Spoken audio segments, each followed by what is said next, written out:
Nada. nerviosa, sabe peor, non sei que, cando estou sentada é como que me relaxo automáticamente e quizá por eso. Son Rita González, mestra de ensino público. Son dunha aldea do concello de Parada de Sil, en plena Ribeira Sacra, e dou clases no CEI Mestre Vide do barrio das Lagoas en Ourense.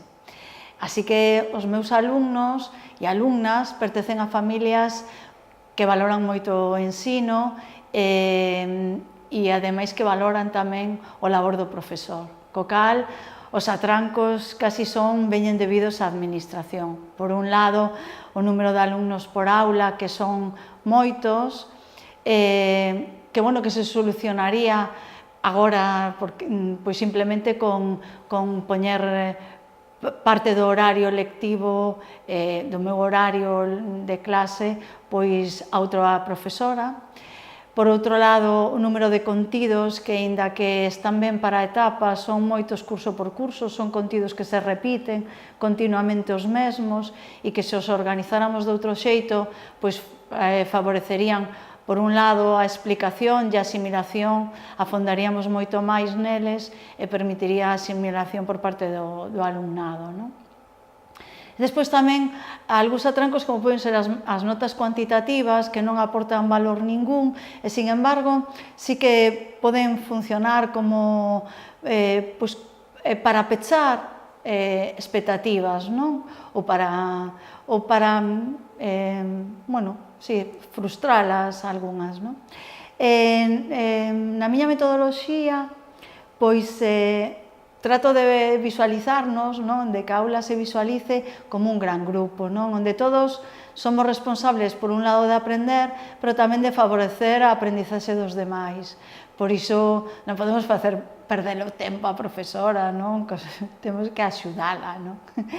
Entón, axudámonos todos, traballo en grupos heteroxéneos de 4, onde todos teñen a posibilidade de ensinar e aprender, con metodoloxías diversas, tamén non traballo con un único libro de texto, senón con distinto material diverso, dame moito máis traballo, pero iso tamén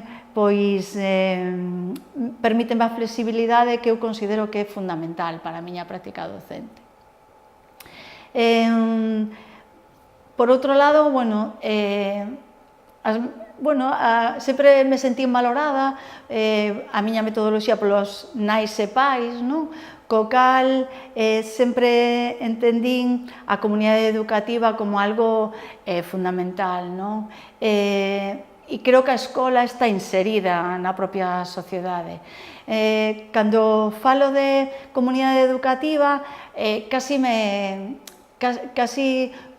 entendo que hai que superala, porque esa escola no barrio, no rural, recórdame un pouco, lembrame a situación do rural, cando en épocas pasadas, cando empezaron aquel debate entre peche das escolas unitarias e concentracións escolares nas cabeceras de comarca, había quen decía pechar unha escola era pechar unha aldea, e como fomos vendo que iso si foi así.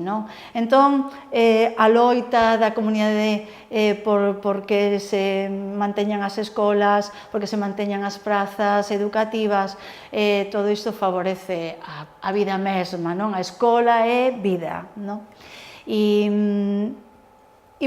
Pensando nesa sociedade na cal está a escola e que, polo tanto, se ve favorecida pero tamén prexudicada, quizás salientar dous temas que nos parece que nos dificultan a labor docente. Por un lado, o emprego de materiais e instrumentos digitais a idades moi temperás, ás veces as nais deixamos os nosos fillos porque temos outras cousas que facer, eles sós con eses instrumentos, mas non somos quen de deixalos no barrio ou no parque con outros nenas e nenos, porque pensamos que temos que ter sempre a mirada do adulto, non? As actividades que fan sempre están ca mirada do adulto.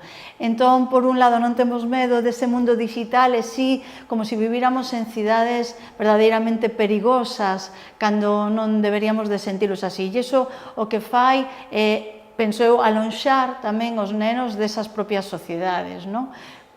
Que considero que é moi grave, non?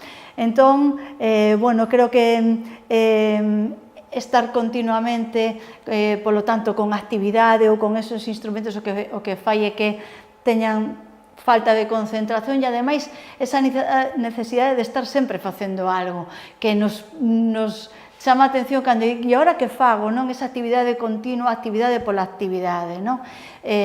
Penso que prexudica a madurez e tamén a responsabilidade. Bueno, a escola non pode atinxir todas as dificultades que veñen dadas pois por cuestións laborais, económicas neste mundo en que vivimos, pero creo que pode ou debe polo menos tratar de paliar as desigualdades escolares. Eso é o que nos gustaría.